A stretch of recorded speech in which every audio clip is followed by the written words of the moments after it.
When you stand here on the ice in the silence of the Arctic, you feel like you're on this stable platform of ice. But it's not, it's a living, breathing entity. And if you look carefully, you can see it's the ocean breathing up and down.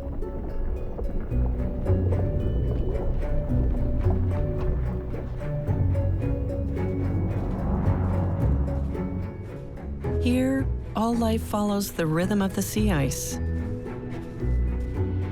It's a hunting ground, a haven, and a nursery.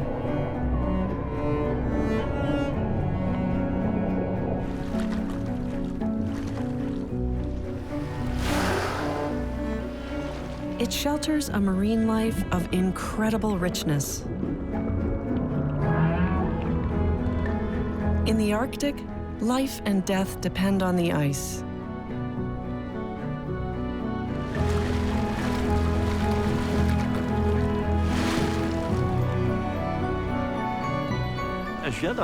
I've been coming to the Arctic since the early 1990s. This is my 39th trip. The Arctic is really tattooed on my heart. I love this place. It's pure nature here.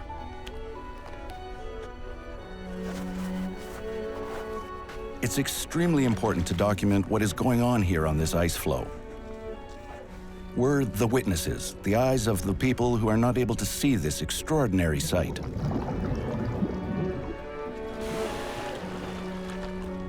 I feel a strong imperative to tell this story for everyone around the world and show them what it's like above the ice, but also underneath the ice.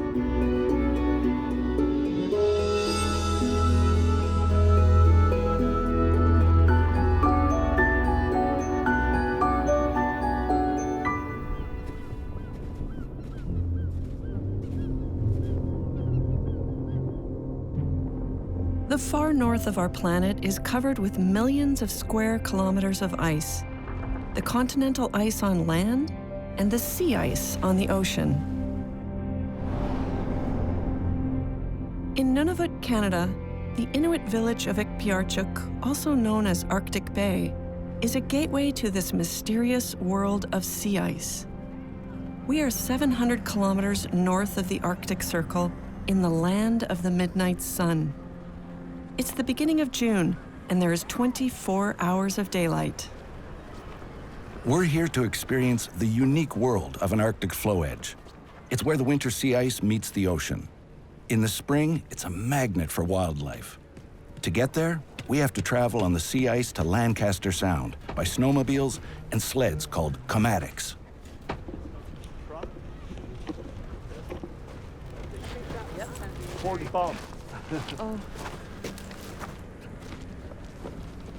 I'm on this expedition with underwater cameraman Mario Cyr.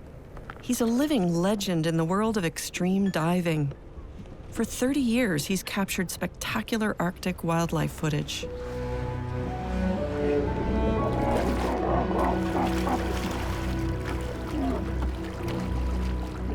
His many dives under the ice have earned him the title of Iceman.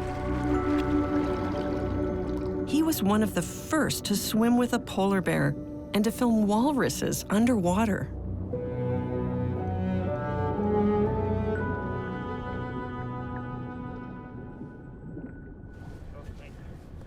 What's extraordinary is that I get to dive with Jill on this mission. I've been hearing about her for at least 10 years, and it might sound strange, but I was convinced that one day we would work together. Jill Heinerth is one of the top extreme divers in the world. She made history filming the most remote underwater caves and icebergs in Antarctica, places where no one has been before. More people have walked on the moon than seen some of the places she explored.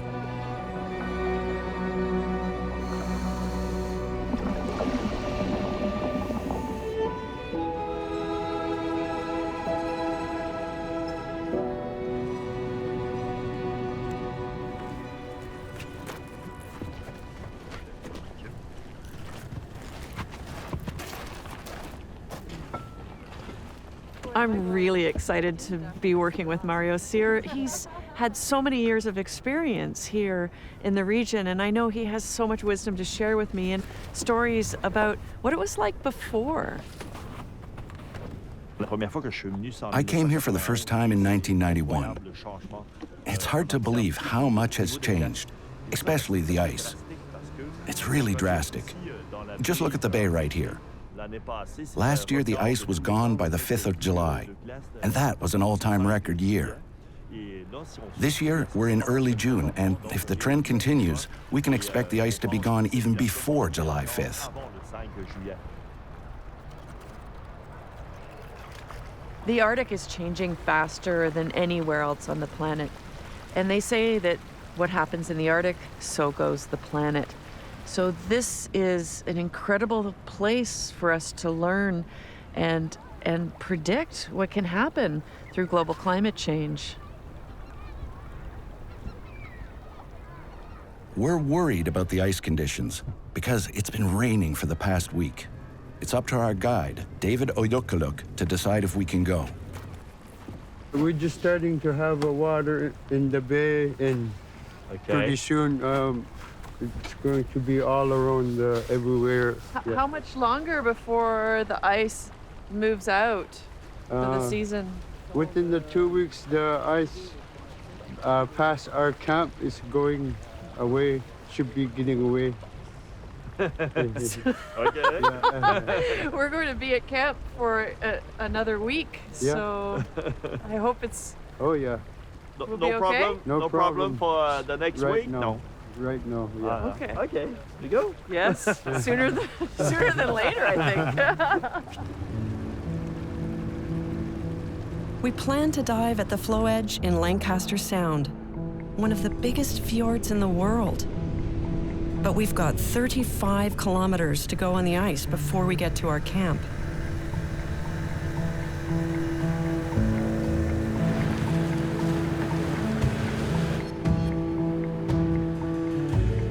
The ice has been melting earlier in recent years. Today, it's 8 degrees Celsius, and it's rained a lot in the past few days. Even our guides are surprised. I've never seen this much water on the ice floe at this time of year. We should have come a couple of weeks earlier. It was kind of shocking to ride on this much water. It was more like surfing than gliding. The most scary part was when we had to cross more and more of those giant breaks in the ice, the leads. Every time you're reminded that you're riding over 300 meters of freezing water.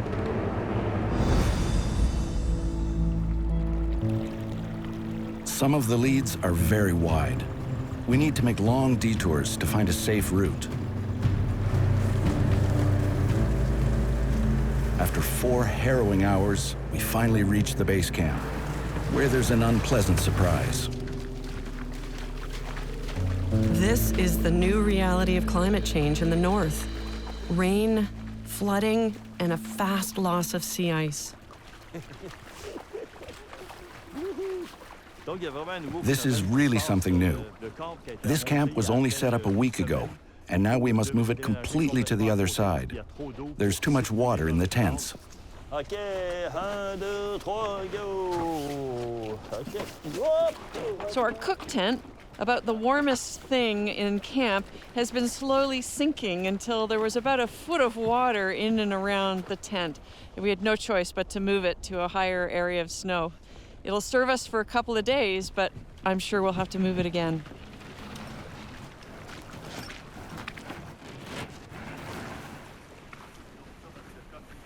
The rain has stopped, but the temperature remains above freezing.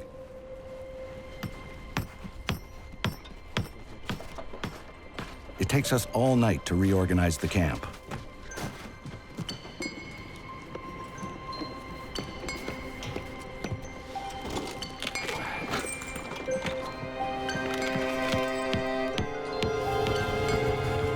Time is running out. We're beginning to wonder if we will reach the floe edge before the ice breaks up.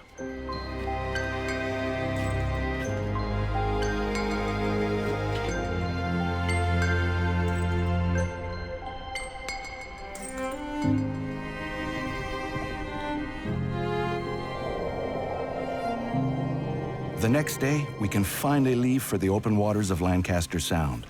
But we are still 25 kilometers away.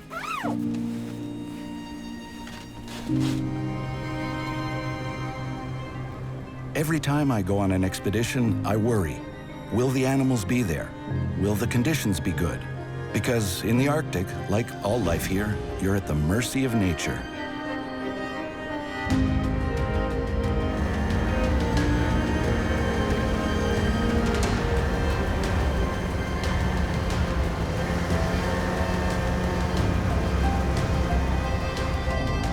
There are a lot of new leads, so it will take us at least 3 hours to get there.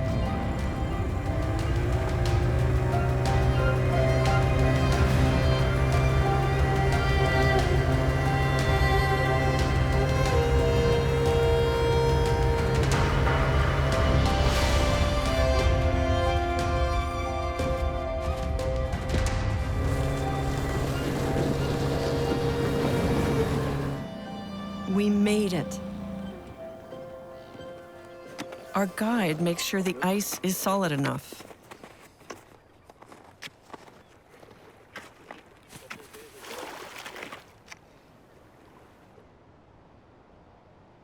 Every time I come here, I'm amazed. It's spectacular. It's extraordinary. It feels like all the creatures of the Arctic have come to greet us. The Lancaster Sound flow edge is majestic.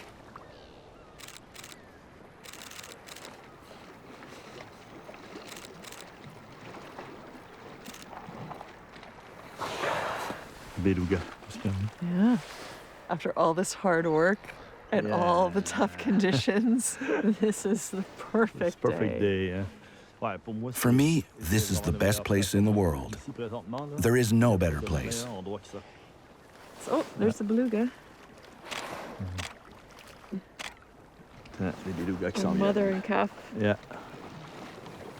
C'est narwhal. C'est narwhal. Ouais.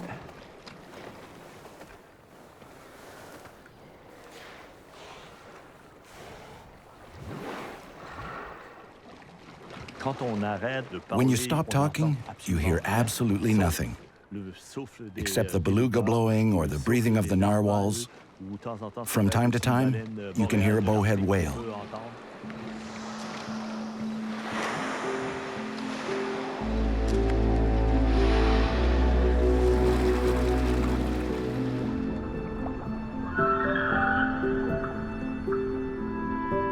I've filmed bowhead whales underwater before. It's amazing to find yourself only a few meters away from these giant marine mammals who can weigh up to 100 tons.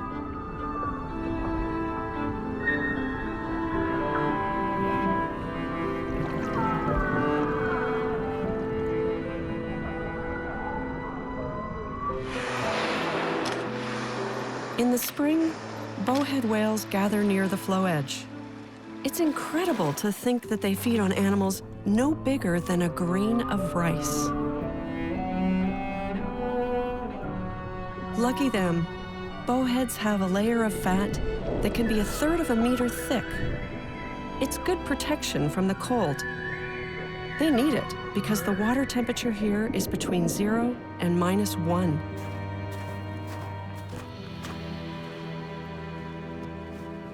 We have to rely on our dry suits, but our heads and faces will be wet. Mario and I are used to it and can stay in the water for about 90 minutes. Yes, it's cold, but it's absolutely worth it to get cold.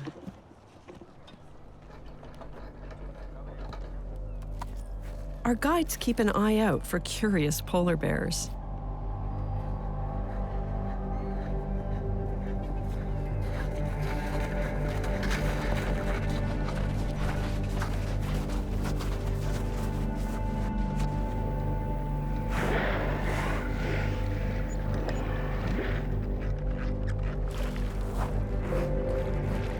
Whales are nervous of anything new in their environment, so we'll use our snorkels rather than air tanks.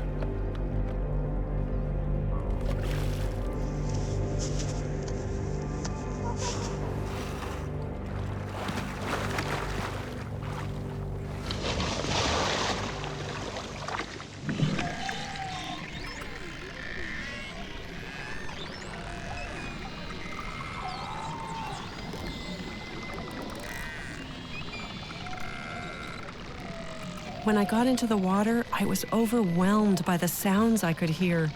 It was amazing. It's the marine mammals communicating with each other.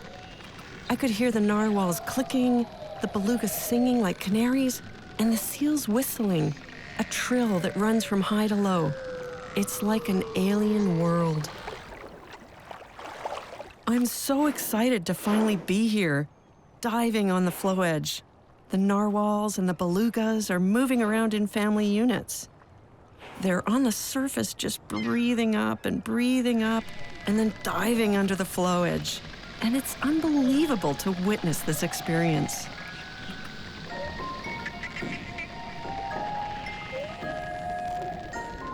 I'm as curious about the animals as they are with me. As I was swimming around and snorkeling, they were teasing me. They were swimming behind me, and as soon as I would turn around, they would dive down deep, making it impossible to film them.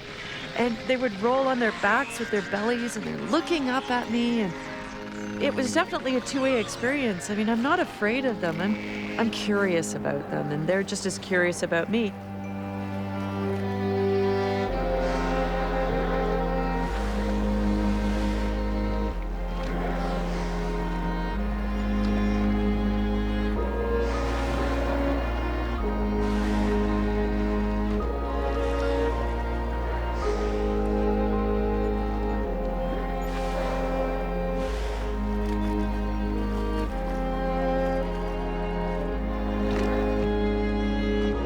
In the Arctic, some animals are not really dangerous. The belugas, the narwhals will come near you. They're quite curious. It's so beautiful to watch.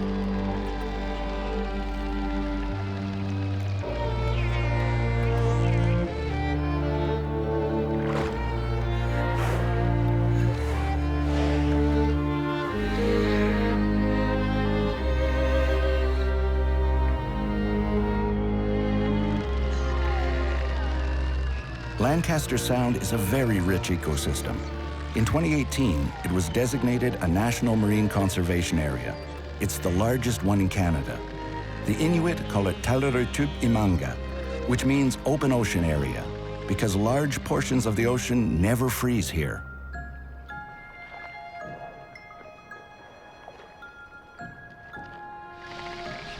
Filming the wildlife here is incredibly challenging, but when you do get that sweet moment, that interaction, it's really, really special.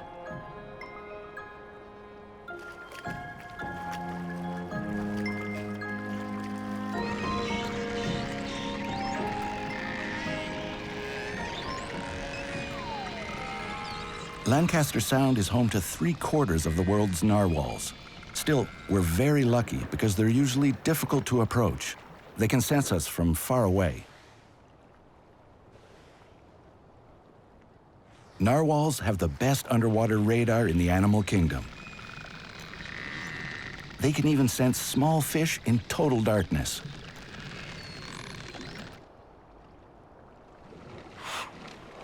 Male narwhals and a few females have a unique spiraled tusk that can be up to 3 meters long. It's actually a tooth filled with a sensitive network of nerves. Scientists are still trying to figure out what it's used for.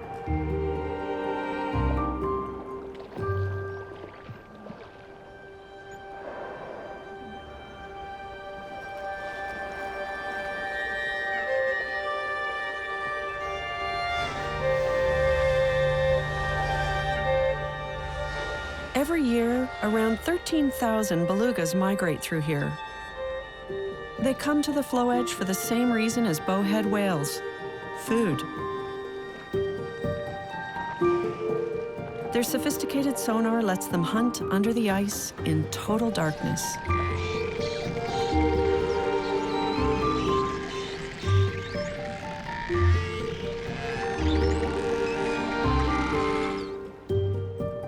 As big as they are, narwhals and belugas are no match for a new Arctic predator, the orcas. Until recently, sea ice kept these killer whales away. unlike the Arctic whales, they can't travel under the ice with their large dorsal fin. But as the sea ice season gets shorter, orcas hunt more and more in the far north.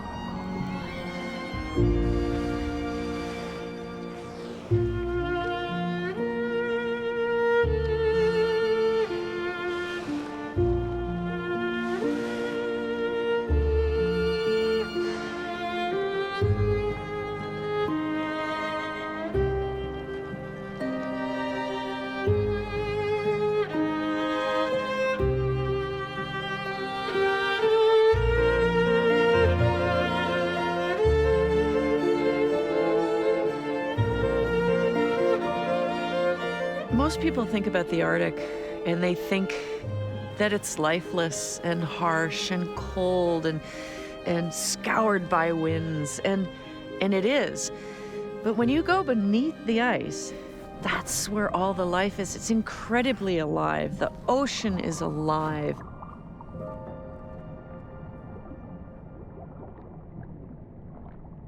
Mario was one of the first to dive and film under the sea ice. It needs a different technique than the one we use to swim with the belugas and narwhals. Diving under the ice can be very dangerous. There is a strong current, so we could be swept away. For our security, we are tethered to our guide, David Olyokuluk. He'll keep an eye out for polar bears and will tug on the cable to let us know if one gets in the water.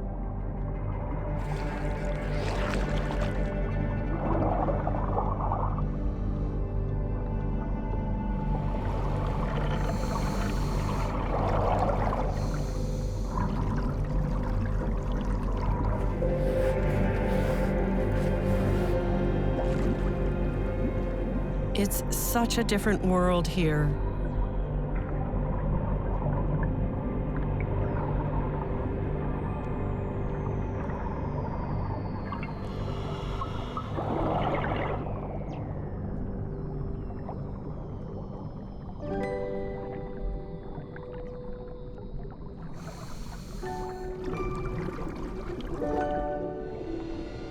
The sea ice, it's like the wheat fields of the Arctic. There's all this hanging algae underneath the ice and zooplankton and phytoplankton. And so it's the base of the food chain, and everything else here relies on the sea ice. And as it breaks apart, it feeds the oceans. It's a unique habitat. There are more than 1,800 known species of algae living here that we know very little about. We do know that they have a huge impact on the Earth.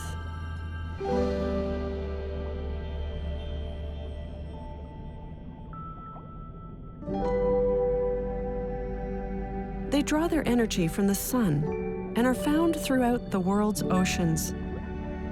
Together, they produce half the oxygen in the Earth's atmosphere and are the source of 1 out of every 2 breaths we take.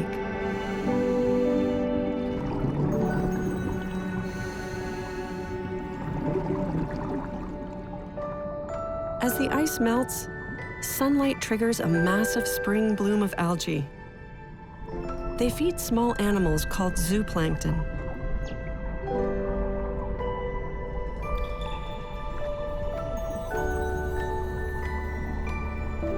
The spring bloom creates a chain reaction.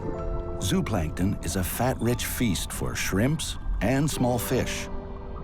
These attract bigger fish, like Arctic cod. The cod are eaten by seals, belugas, and narwhals that are in turn hunted by polar bears, orcas, and Inuits. But a warming climate is undermining the base of this food web. With sea ice disappearing earlier each spring, the massive spring bloom now happens sooner.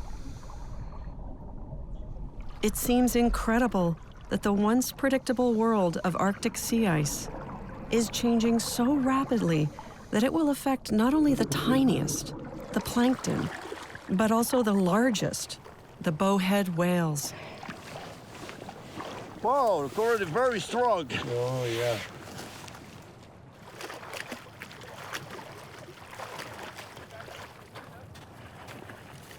Filming animals in their natural habitat is important to me, especially since in 30 or 40 years, this ice may no longer exist.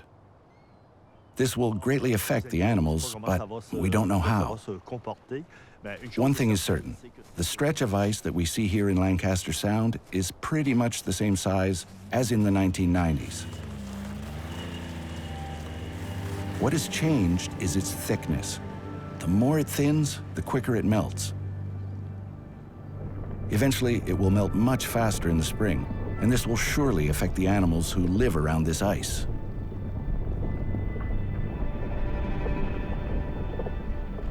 We are worried not only about the future of Arctic wildlife and the Inuit, but also about the effects of changing sea ice on our global climate.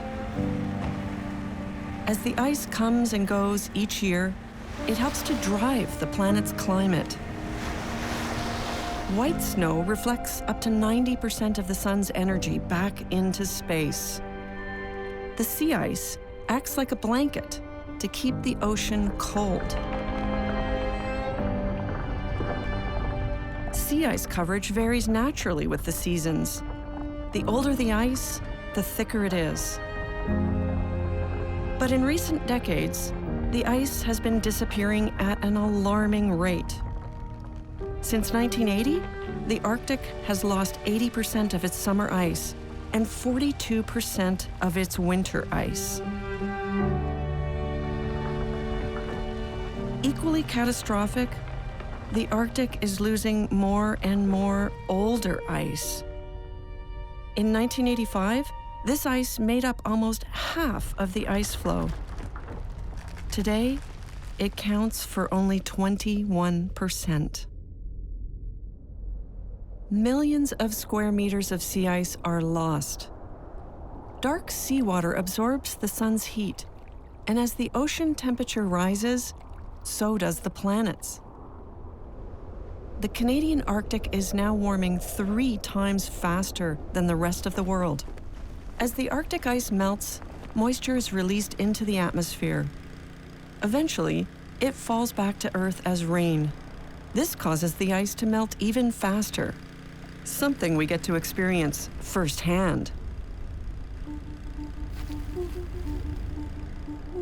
We must evacuate, but Jill and I decide to risk one last trip to the floe edge.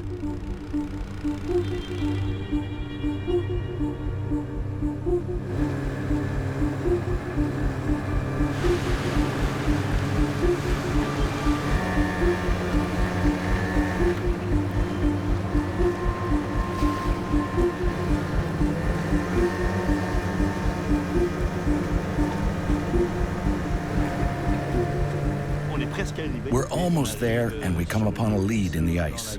It must be 3 or 4 meters wide, and this lead goes a very long way. It's impossible to bypass. We can't get to the floe edge. Yeah, I don't feel safe around here. No. It's too... It's too large, huh? Yeah, the crack is too big, and it can break apart anytime as soon as the wind picks up.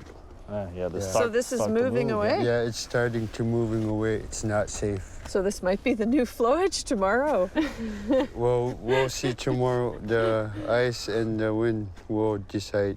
Yeah. Wow. Yeah. I appreciate your safety. Yeah. Our guide is right. Even if the weather's great, a windstorm could rise at any time and sweep the ice. This is one of the big changes the Inuit worry about. The weather is more and more unpredictable. We should all be worried. A warming Arctic weakens the jet stream and causes extreme weather all over the planet.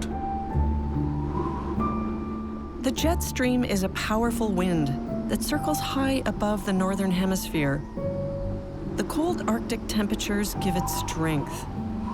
But as the Arctic warms up, the jet stream slows, which increases the roller coaster effect. It plunges further south, carrying frigid Arctic air. and then loops back further north, bringing warmer air. These weather systems now tend to stay in place longer, causing severe cold spells in winter and droughts in summer. A weak jet stream might also explain why devastating hurricanes are no longer diverted out to sea. They tend to head straight for the continent and hug the coastlines, producing sheets of rain.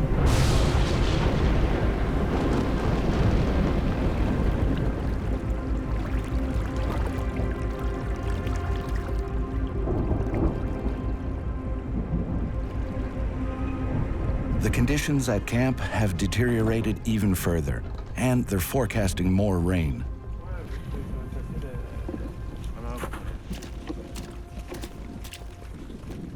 The leads are widening, and the ice could break up at any time. We need to evacuate immediately.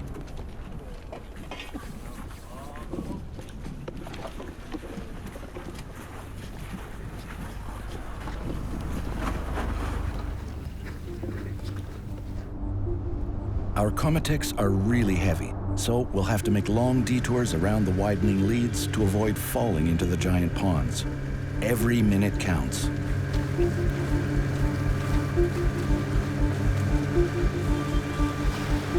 The return trip was way scarier than when we went out to camp. I still can't believe we made it back with no major incidents and all our gear intact. We must have been the last ones to travel on the ice this year. A few days later, the entire ice floe broke apart. The ice disappears earlier and earlier each spring and forms later in the fall. If this trend continues, the unthinkable could happen as early as 2040. This means 3 months of summer with no sea ice on the entire Arctic Ocean. That would be unheard of.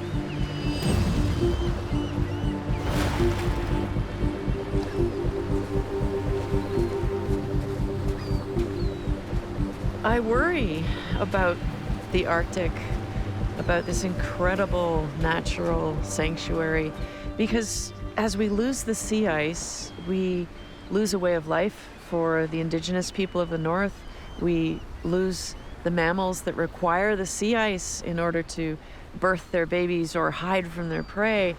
It is so important that we all band together to protect the entire Arctic and do our best in small ways to change the tide in global climate change.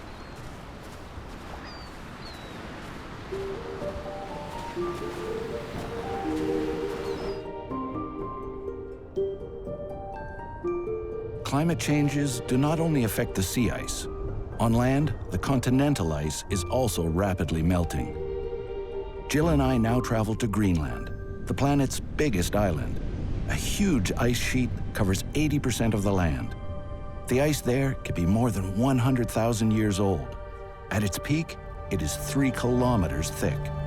The ice is so heavy that the pressure makes it move towards the sea and creates gigantic glaciers.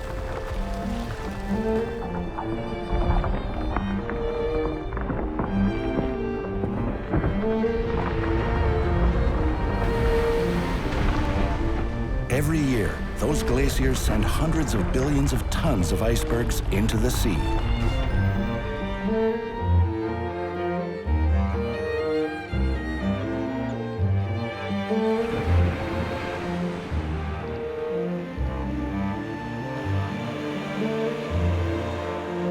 Some drift into the fishing port of Ilulissat, known as the world capital of icebergs. Captain Jonathan Davidson will take us to Disco Bay. Mario. Right. Yeah, nice Jill, to meet hi. you.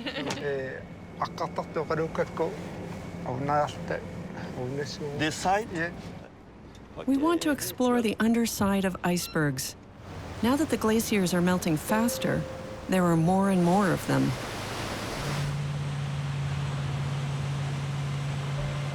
We must move with great caution around these icy giants. They could break up or roll in an instant.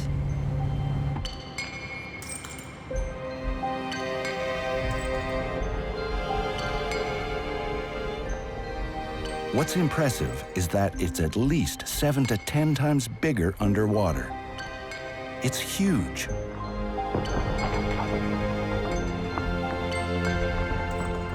Imagine how deep this one goes. Oh, yeah.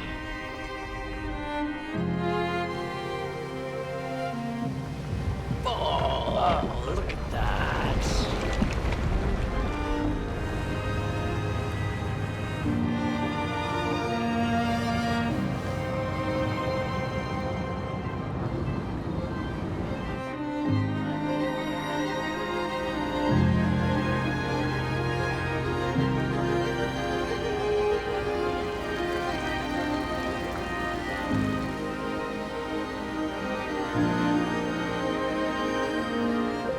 Jill knows icebergs. She's explored their interiors in Antarctica.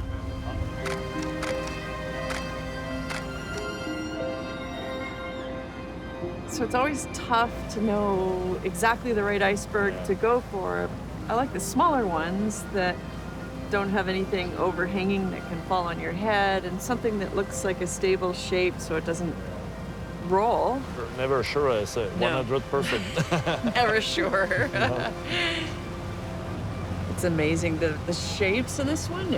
It's so beautiful, but it's too dangerous. If one of those pieces breaks away and falls in, the whole weight will be destabilized and it can roll. And I don't think there's a helmet in the world that's gonna protect us from that. Just too dangerous.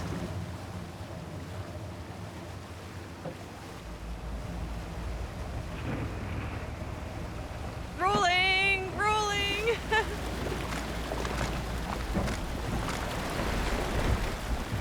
Ah.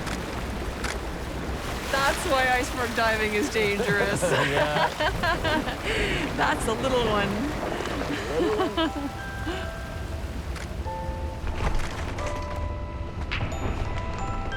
This one is very fragile. It's about to break. Very fragile.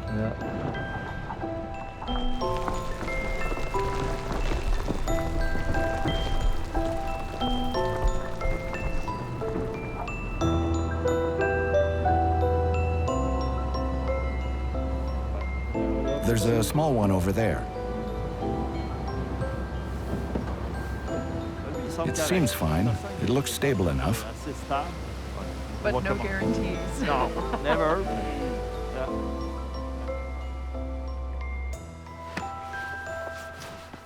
We take every precaution. The slightest mistake could be fatal.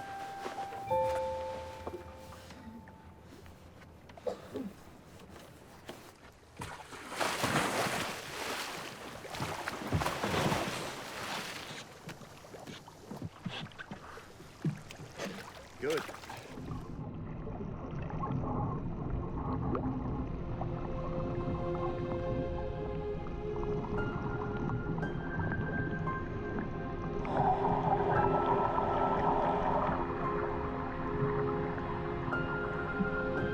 Things are going well. But a few meters down, the water becomes murky. As the iceberg melts, it creates this roiling mix of fresh and salt water. But what it does is it fuels this entire food chain. We see lots of beautiful bioluminescent comb jellies. There must be lots for them to eat, as they are voracious predators.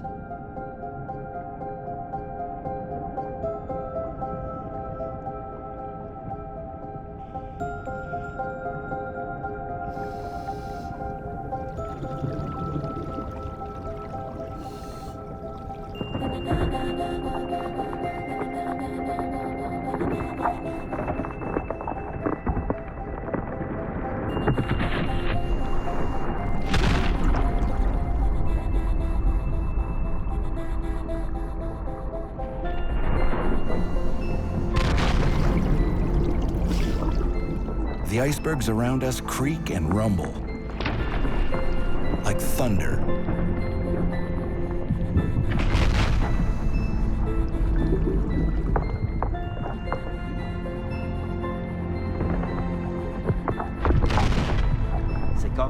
We heard noises, deafening noises, strong like dynamite explosions.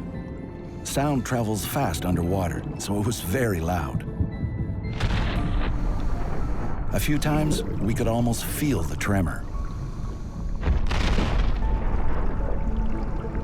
It's become almost impossible to film.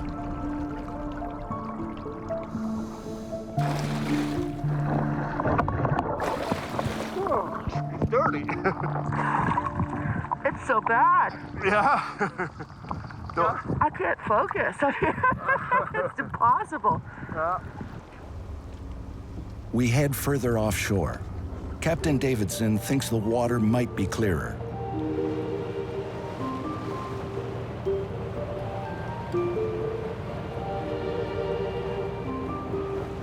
I think this looks like a good size and shape. It seems like it probably rolled this morning, so hopefully it's safe. Yeah. Oh, it's beautiful.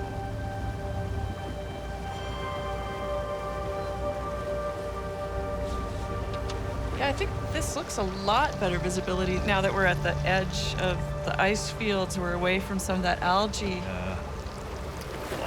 I think this is as safe as we're gonna get. We should definitely dive here. Yeah.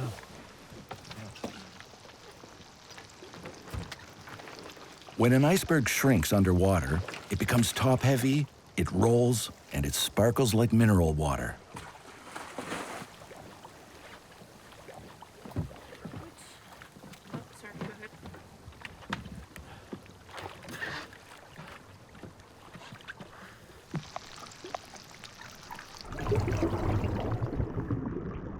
We jumped in the water around this beautiful blue berg that had just recently rolled. And as it was melting, we were watching this effervescence, these bubbles shooting up from the ledges up towards the surface, just creating this stream, a curtain almost of bubbles. Is air that's being released from the packed snow and ice of that iceberg. It could be tens of thousands of years old, finally being released back into the atmosphere.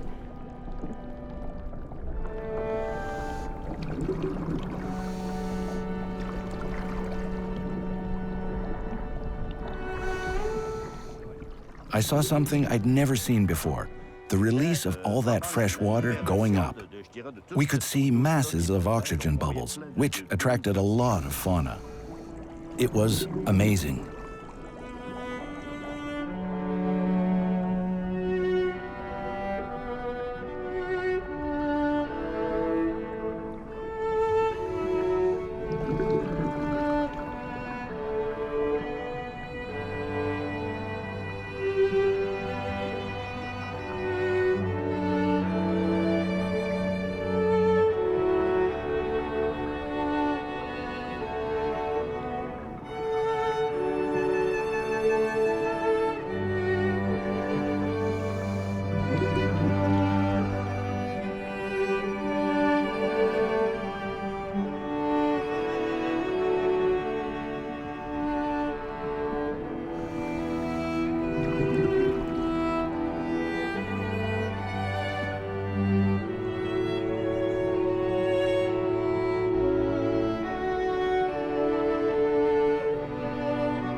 As the iceberg melts, it mixes in with the salt water, carrying with it nutrients that feed from the bottom up of the food chain. So we see phytoplankton, zooplankton, and then shrimp, krill, and small fish, and then everything else comes to feed on all of that.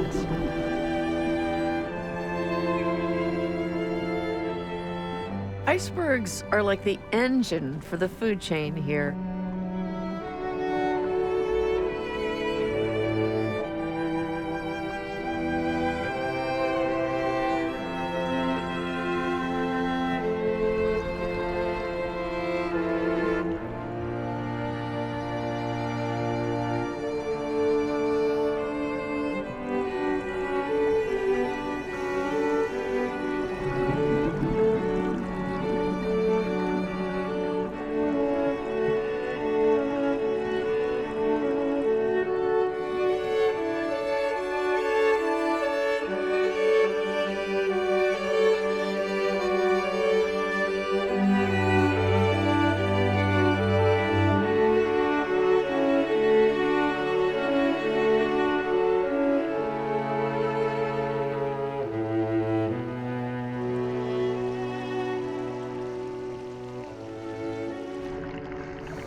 When you stayed down there for the last 5 minutes, I thought, is he seeing something I'm not seeing?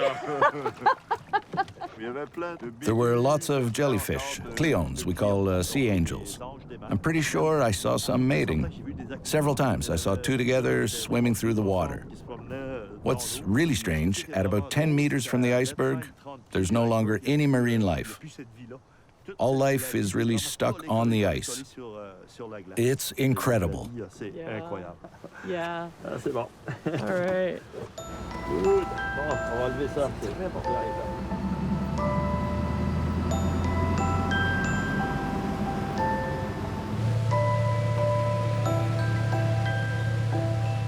Like sea ice, these icebergs have an important effect on plankton growth.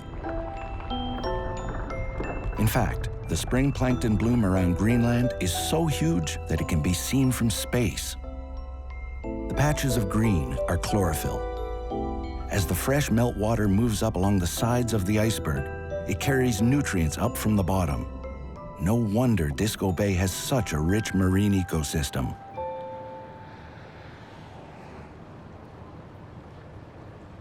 "90% of what Greenland exports comes from the sea. Now, that used to be mostly halibut and shrimp, but things seem to be changing these days. Now we're seeing mackerel on the East Coast, we're seeing cod on the West Coast. In fact, the Atlantic cod are moving into the territory of the Arctic cod.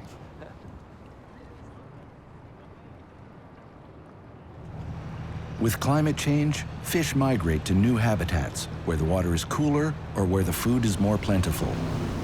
From the smallest algae to huge whales, life is on the move. But this could threaten the balance between species.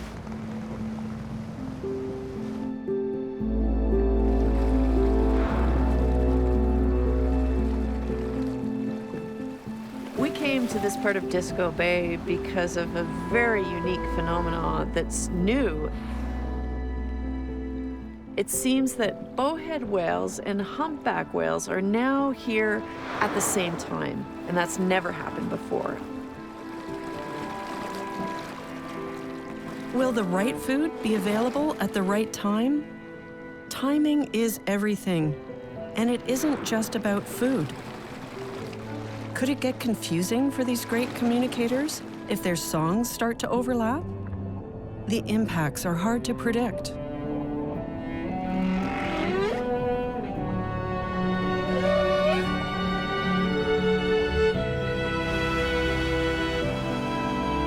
Like sea ice, icebergs are at risk because of climate change.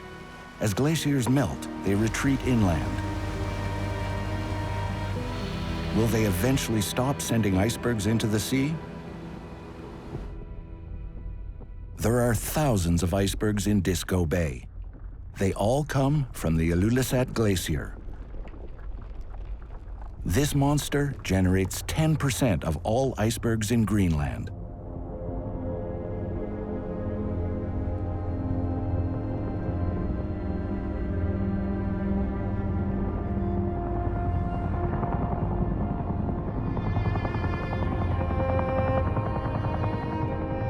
This is where one of the most spectacular calving events ever filmed occurred.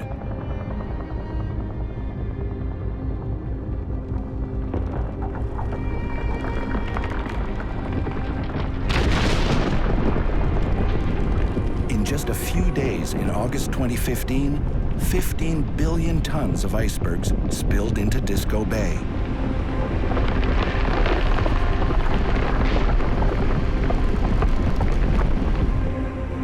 It took 100 years for the glacier to retreat 15 kilometers. Incredibly, it has moved even more in the last 20 years.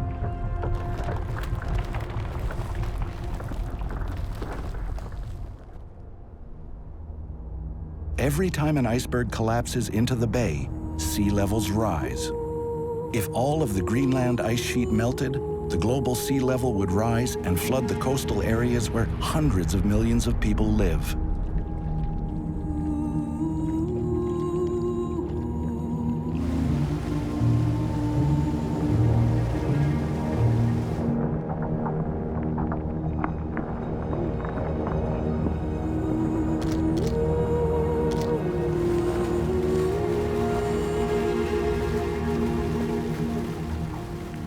meltwater pouring out of Greenland and the Arctic Ocean also influences our climate.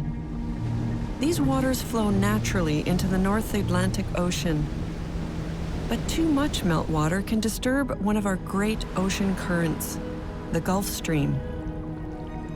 Like a gigantic underwater pipeline, it carries a huge flow of warm water.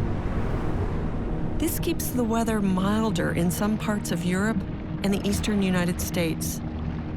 These waters contain more salt than the northern seas, so when they get cooler, they become denser and heavier.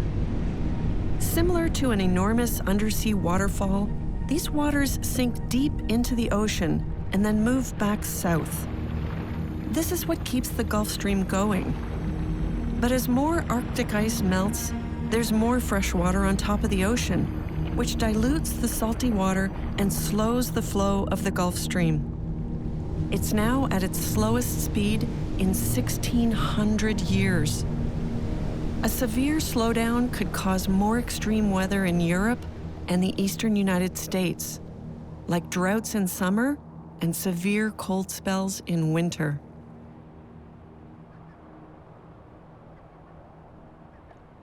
After chasing icebergs in Greenland, we've come back to Canada, to the region of Nunavut, sitting directly on the polar circle. We are looking for walruses and polar bears, now that there's almost no ice.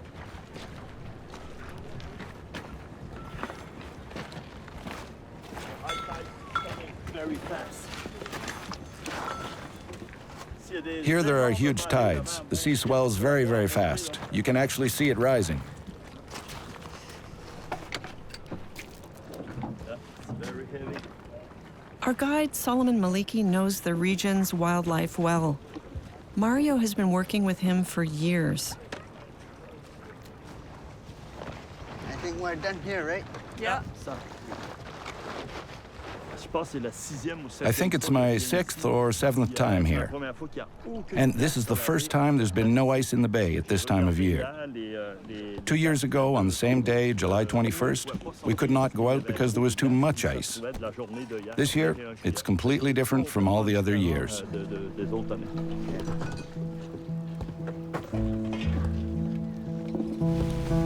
We're heading to the wild island of Kiguktaluk, home to many polar bears and walruses.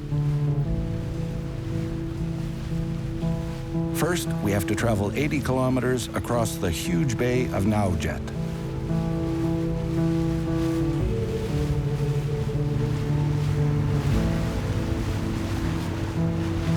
Three hours later, we finally see the island. And the supreme predator of the region.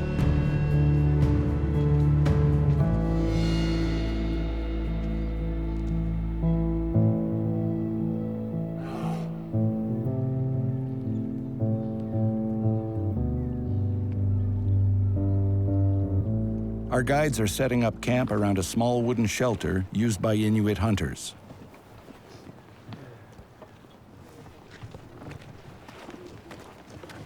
It's almost midnight. Waves of mosquitoes invade the campsite. We've been here about 2 hours now, and our guides have been setting up our camp. But right now, we're also fishing for char. We've got one being cleaned, and hopefully we'll have a couple more for dinner shortly. And behind me, they're getting ready a bear perimeter, an electric fence that will keep away the polar bears, which are quite plentiful around here. Coming here, we saw 2 bears, less than 1 kilometer away. For sure, when they smell our supper, they may come closer. In the past, a guide would stand guard outside, sitting on a chair with a rifle. And 2 things would happen. First, there's a lot of mosquitoes and it's very unpleasant. And second, when I would go out to the loo or to check, I'd often find my guide asleep on the chair. So an electric fence is really the best thing.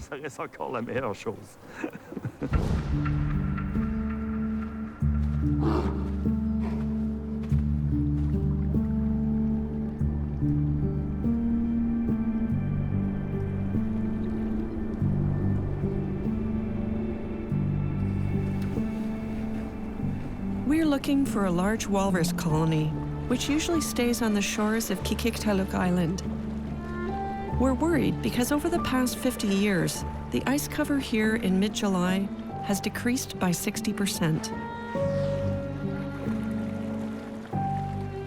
Normally, a walrus would use the ice for breeding, for birthing the young.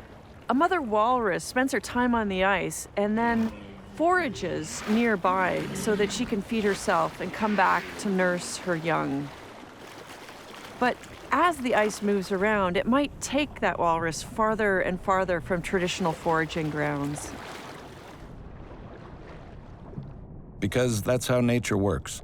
For millions of years, animals have adapted by moving close to their food, so they don't waste energy looking for it. That will happen more and more because there is less and less ice.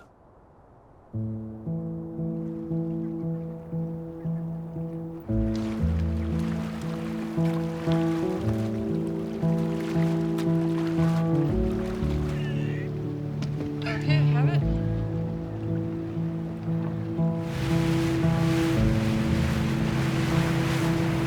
We search the shallow shoreline water. It's what the walrus prefer.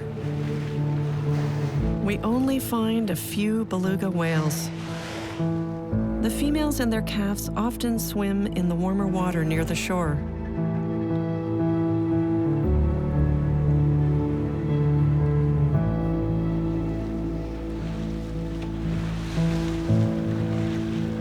It's pretty shallow. Yeah, it is. Whoa. We finally spot our first walruses, females with a young one only a few months old.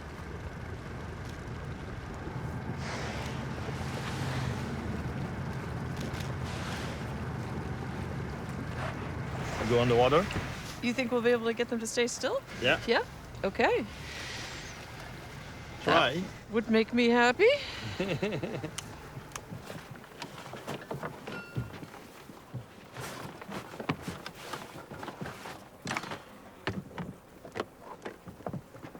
I'm sure she's the first woman to dive with walruses, and it's an honor for me to take her with me.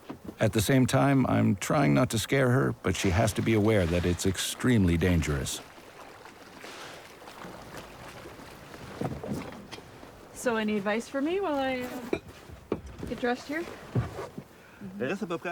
Yes, stay at about 45 degrees, half a meter behind me. If it attacks, I would rather it attacks me. If it attacks, it may attack with its tusks, but normally it attacks with the top of its head. If it ever comes towards you, move the camera so that's what it hits. A walrus is like a torpedo. It hits very hard.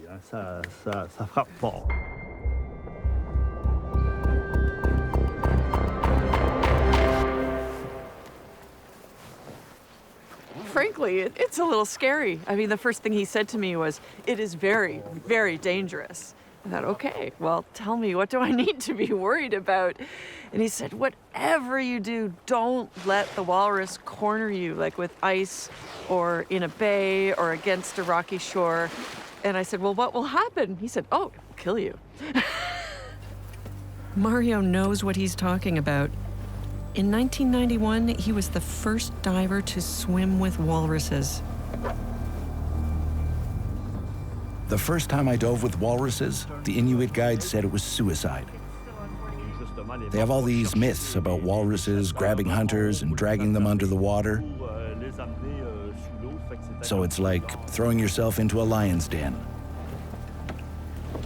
But even after maybe 100 dives with walruses, they're still the animal I fear the most. Much more than polar bears or white sharks. Do it.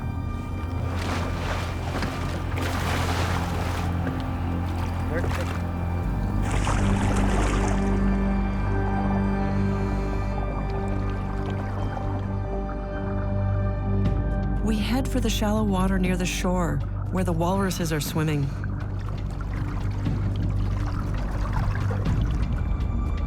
There was not much water. We had to lay flat on the bottom because it's dangerous to be in the water column when they arrive. you could get hit.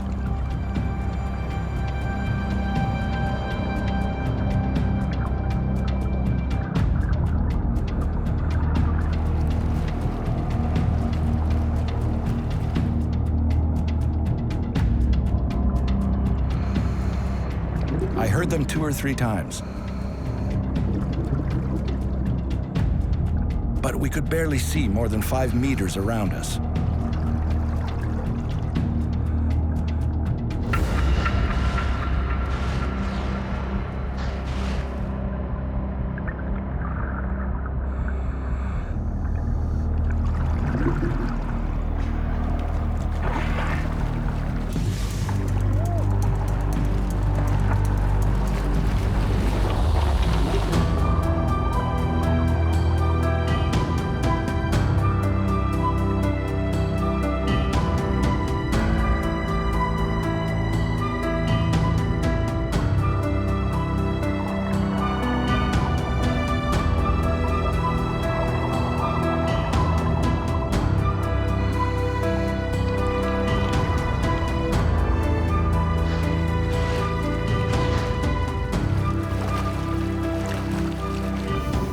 After 45 minutes in the freezing water, we have to come back to the surface. We're beginning to wonder if we'll ever find the main colony of walruses. You okay? Yeah. Good.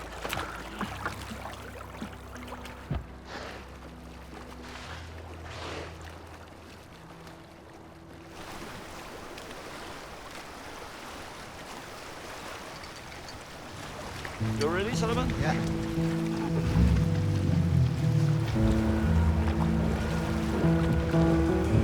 Walruses!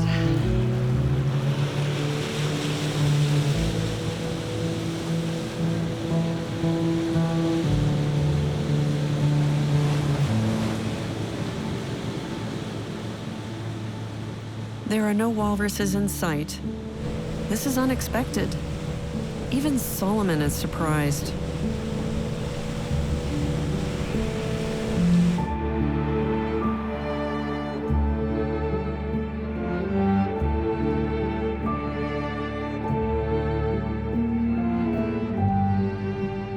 In the early 1990s, we knew where the animals would be on a specific date. From 1991 to 2000, I would come here and it would be really easy to find walruses. Today, nothing holds anymore. It seems animal migration patterns are changing. It's become more difficult to find them. They come early, they come late, or they don't come at all. We spend the next few days navigating along the coasts. In the past, Solomon and Mario have seen large groups of walruses around here. Normally, walruses go on cliffs that are really flat and easy to access, or they go on beaches. What's the biggest group of walrus you've ever seen? How many? At least 500. 500! Ah. All on the shore. Swimming on the shore and on some of the ice. Can we go there? Well, around the area. Wow, 500, that's amazing.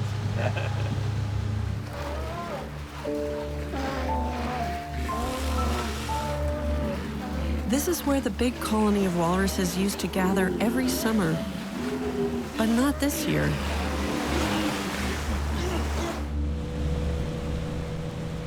We've looked everywhere.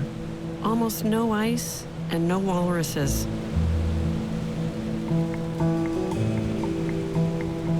Solomon suggests going to another island where there's still some sea ice left.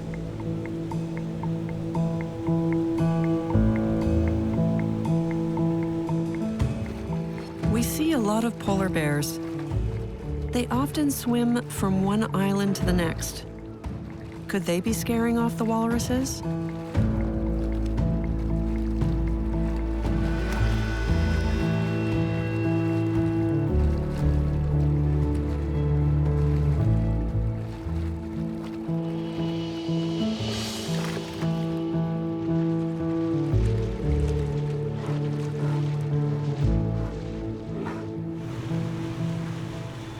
Solomon's intuition is correct. The walruses are here. Good. What? Okay, good. We found them in the north of Hudson Bay on the last remaining blocks of ice. There was a group of 25 to 30, and again, females and babies were on the side on smaller blocks of ice. It looks like we'll have another chance to dive with the walruses. Then just went with the baby. Yeah.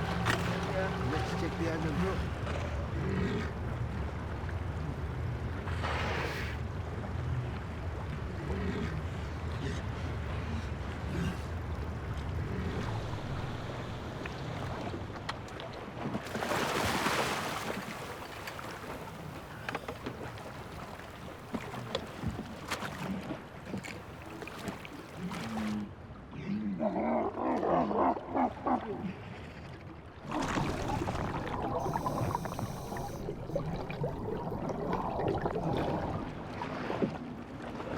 Jill, Yeah.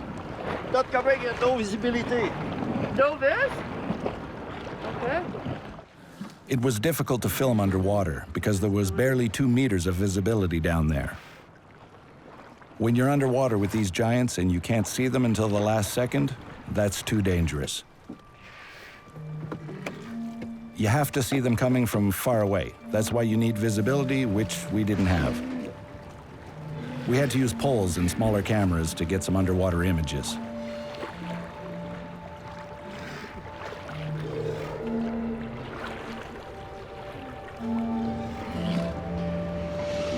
So we're approaching a group of about 40 walrus right now, and we're gonna try using a pole cam instead of getting in the water. We might have a better chance just sort of dropping this in the water and getting close.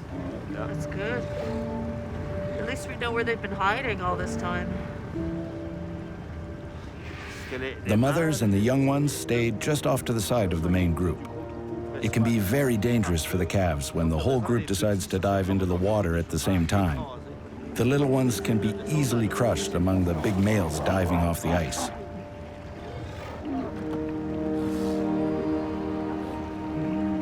This is a really big group here. And the alarm has been sounded.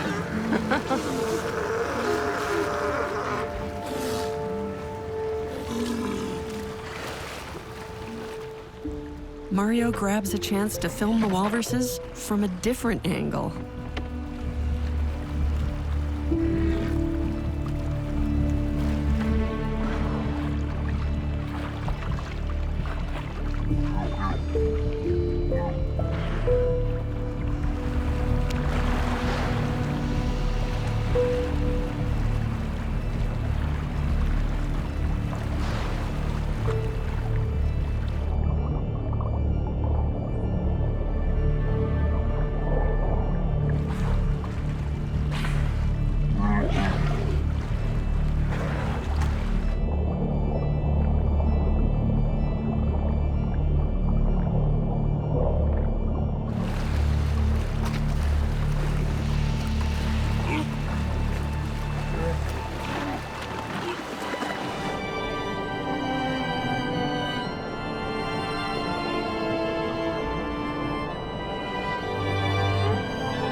It is so difficult to film wildlife anywhere, but especially in the north.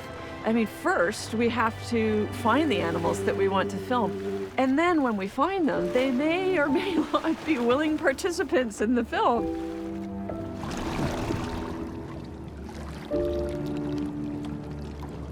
Finding walruses was quite a challenge, but polar bears bring a different level of danger. Some of our guides have told us that it's easy for us to observe the polar bear in the summertime. Well, it seems to me that the polar bear are also observing us because they've been right in our camp. So it was magical, but also a little scary when the polar bears were coming in at night. Not just one, but several different ones coming closer and closer to camp. You know, are they looking at us as a meal? Of course. So they're very patiently kind of working their way around the edges and then coming in closer. And our guides were up all night trying to scare them away and move them off. I mean, nobody wants to shoot a polar bear. The technique is just to make noise, sometimes using a gun and shooting nearby to scare the animal off. But still, they're very persistent, and what an incredible thing that was to see. It's a remarkable feeling to be predated on, and that's kind of a humbling experience.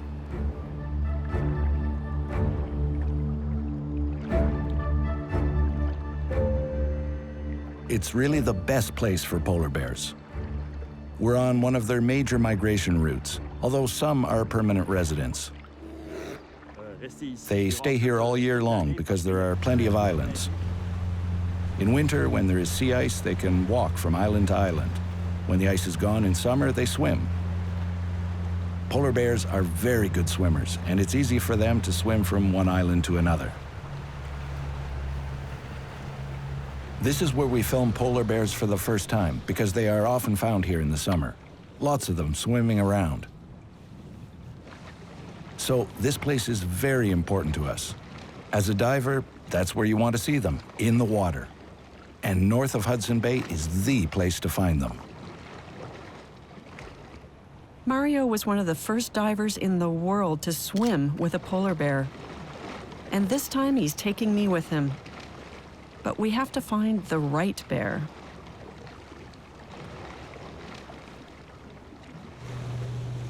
The polar bears here are still healthy, and they are the biggest in the world. Many are what we call grandfathers. They are huge. They can easily weigh 700 kilos and be 3 meters tall.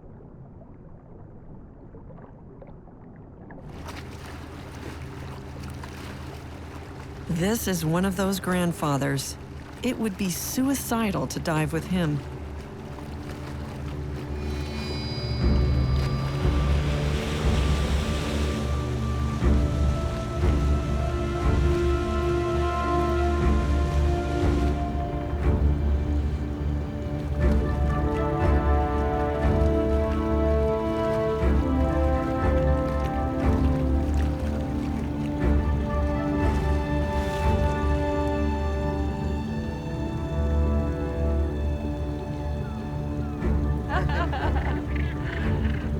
He must be hungry. He's on the hunt for seabirds.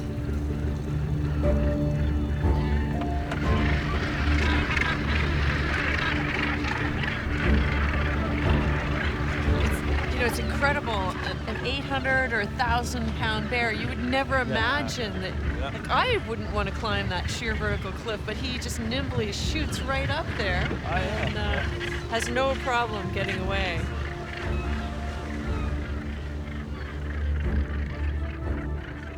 We see more and more polar bears in bird colonies. There are less seals for them to hunt, so they eat eggs and small birds. It creates a major imbalance in bird colonies. The Inuit tell us they've always seen that, but now they see it more often. It's more common for bears to go after bird colonies.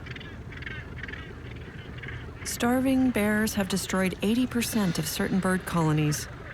But birds are not as nutritious as a fat seal.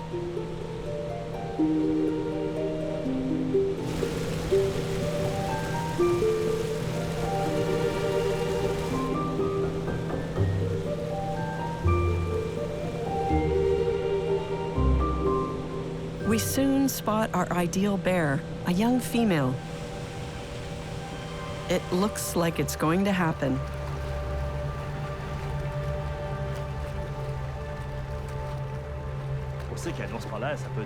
A polar bear can swim for days and days at a time without stopping, without eating, without sleeping.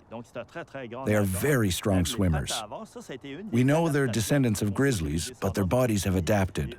Their front legs have doubled in size, and their front paws have become semi-webbed.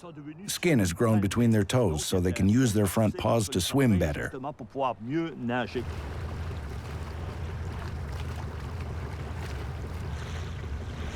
Coming underwater? Yeah. Yeah? Yeah, sure. Okay, good. We can't be too careful. Mario has had a close encounter underwater with a bear in the past.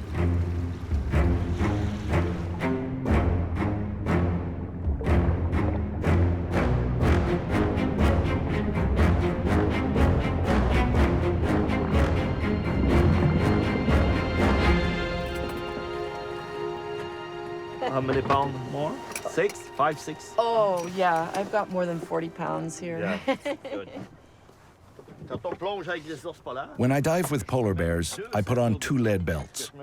I use a lot of lead because polar bears can go down very quickly. Ceux qui descendent, ceux qui plongent, descendent vraiment très, They don't très go very deep, barely 4 or 5 meters, because they have the same risk of barotrauma in their ears as we au do. niveau des oreilles, mais ils descendent But they vraiment swim down très, très very vite. fast. Et c'est pour ça, comme So, le with Walrus more se lead, plonge comme ça, I go down ils descendent faster. à toute vitesse. Okay. 'Cause I'm a little bit scared. I don't blame you. This is the first time. That's the first woman in the water with the bear. Really? I think so, yeah. Oh, okay. Back on. Let's hope it's a man-eater. Yeah.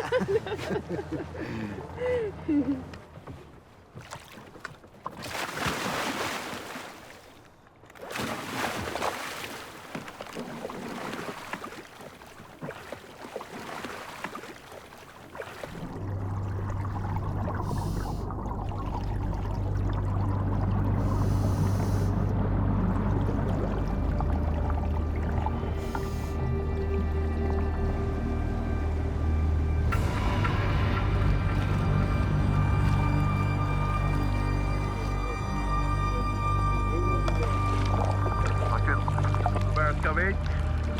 You see? Polar bear.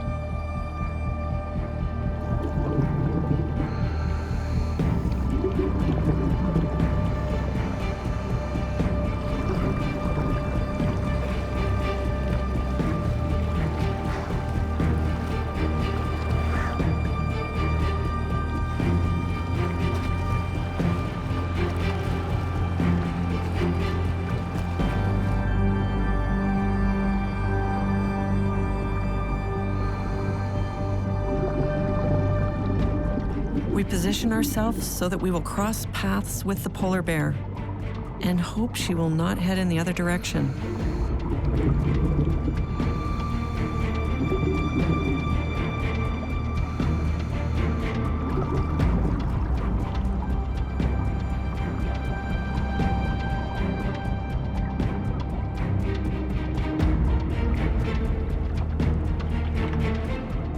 Visibility isn't great.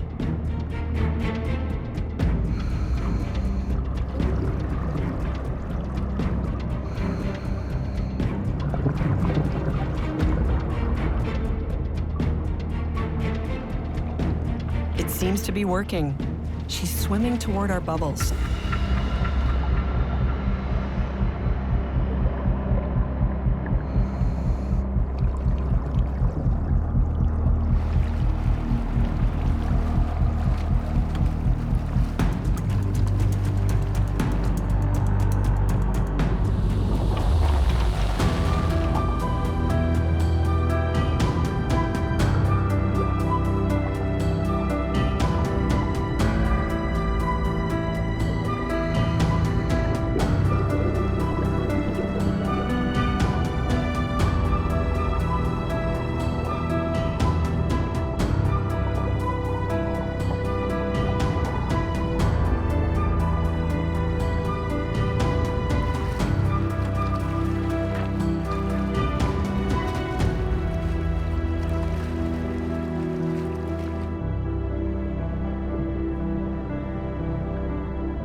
was enchanting and scary to get that close to the Arctic's top predator. Everything okay?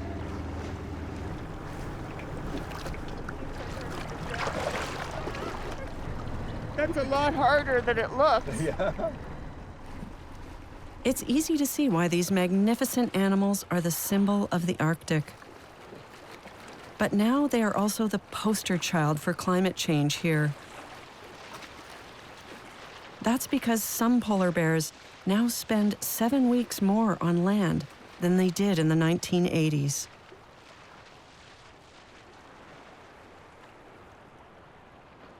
Polar bears' capacity to adapt has been extraordinary. They've learned to catch their food, mainly ringed seal, on ice floes. The problem right now is that the sea ice decreases every year. Not just in size, but in thickness too. So polar bears have a harder time finding their main food source. They're desperately looking for ways to feed themselves. We don't know yet if they'll have enough time to adapt. Because everything is happening very quickly. In the past, animals have adapted over thousands of years. But now, they have only decades. That's the big difference today.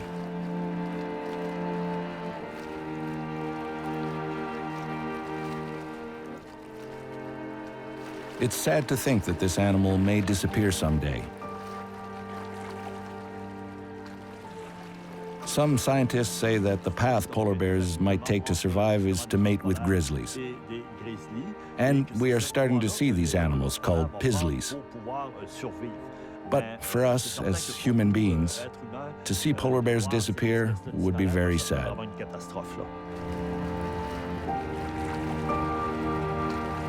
The bear population south of Hudson Bay is the most endangered. It has decreased a lot in the past 5 years.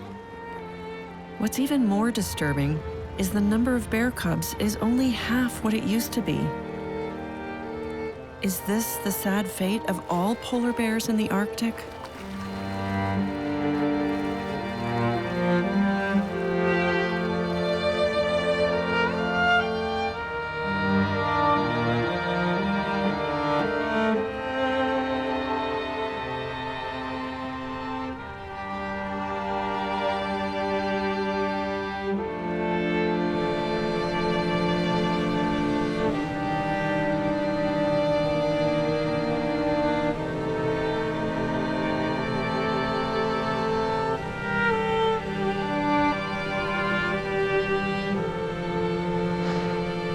In the far north, I saw wonders. I also lived through unique and intense moments. But the Canadian Arctic is warming 3 times as fast as the rest of the planet. And it will be much harder to protect all these wonders.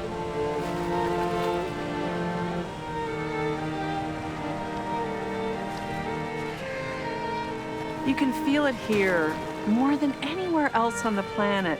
That the air, the sea, the ice and the land, and the people are all integrated into this unified ecosystem. Now, we see today that we've lost the ice cover since about 1980, and that's an enormous change. Nobody knows for sure when we'll lose all of the sea ice, but we do know that it's going to make a catastrophic change to the way of life here in the north. The Arctic from 20 years ago does not exist anymore. And the Arctic of today will probably not exist in 20 years. This ice may be gone. Will my granddaughter or her children live in a world where sea ice and all life that depends on it has disappeared?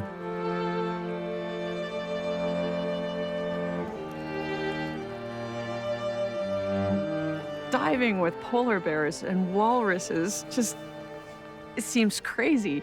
It's scary for me. But for me, having that opportunity has been both a privilege, but also a chance to step a little closer to something that scares me. You know? This wild place scares me. Climate change scares me.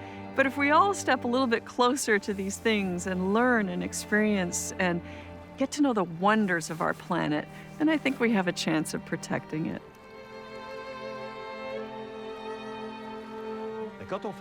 When diving under ice, you need to be tethered to another human being. If anything goes wrong, you tug on the rope and they get you out.